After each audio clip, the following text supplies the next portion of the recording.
సజీవాహిని శ్రోతలందరికీ మన ప్రభువును రక్షకుడైన యేసుక్రీస్తు నామమున శుభములు తెలియజేస్తూ ఉన్నాను.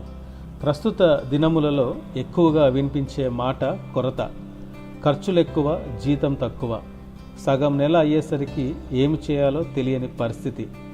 చేతి నిండా డబ్బులున్న వారికి ఆరోగ్యం లేదు, డబ్బు ఆరోగ్యం ఉన్నవారికి అందరితో ఆనందముగా గడపలేక బాధ.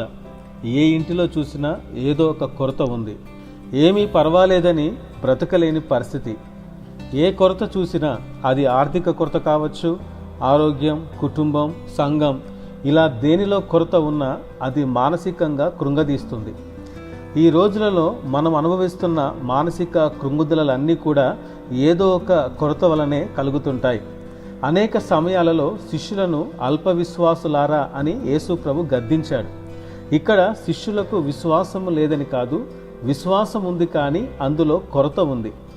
ప్రకటన గ్రంథంలో కూడా 7 సంఘములతో దేవుడు మాట్లాడుతూ వాటిలోని కొరతను చూపిస్తాడు. క్రైస్తవ జీవితంలో కొరత మంచిదే.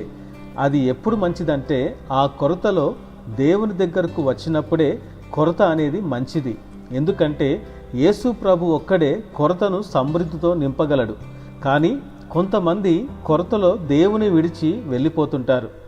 ఈరోజు ఒకవేళ నీవు ఏదైనా కొరతలో ఉన్నావా? ఆ కొరత నిన్ను బాధ పెడుతుందా?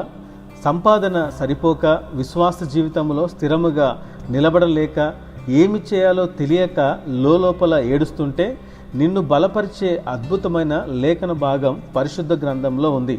అదేమనగా 126వ కీర్తన 5-6 వచనములు. కన్నీళ్లు విడుచుచు విత్తువారు సంతోష గానముతో పంట కోసెదరు. పిడికెడు విత్తనములు చేతపట్టుకొని ఏడ్చుచూ పో విత్తువాడు సంతోషగానము చేయుచు పనలు మోసుకొని వచ్చును. ఈ భాగంలో ఉన్న వ్యక్తికి కన్నీళ్లు ఎందుకు వస్తున్నాయో తెలుసా? చేతిలో పిడికెడు విత్తనములు మాత్రమే ఉన్నాయి. పిడికెడు విత్తనాలతో నా కుటుంబమును ఎలా పోషించుకోవాలి? ఈ పిడికెడు విత్తనాలతో నేనేమి చేయగలని కన్నీరు కారుస్తున్నాడు. కానీ గొప్ప విషయం ఏమనగా వెనకడుగు వేయలేదు. కన్నీటితోనే పిడికెడు విత్తనములు విత్తి దేవుని వైపు చూశాడు కాబట్టే పనలు మోయగలిగాడు. ఈరోజు నీ చేతిలో కొంచెమే ఉందా? చేతిలో చిన్న పనులే ఉన్నాయా? ఎవరు తోడు లేక ఒక్కడివే ఉన్నావా? ఈ కొంచెమేమి చేసుకోవాలనుకుంటున్నావా? పరిస్థితి ఎలా ఉన్నా, నీవెక్కడ ఉన్నా, నీ చేతిలో ఉన్న కొంచెము విత్తుట నేర్చుకో. రేపు సమృద్ధితో నింపబడతావు. ఎక్కువ సమయం ప్రార్థన చేయలేకపోతున్నానని, వాక్యం చదవలేకపోతున్నానని దిగులు పడక కొంచెముతోనే మొదలుపెట్టు.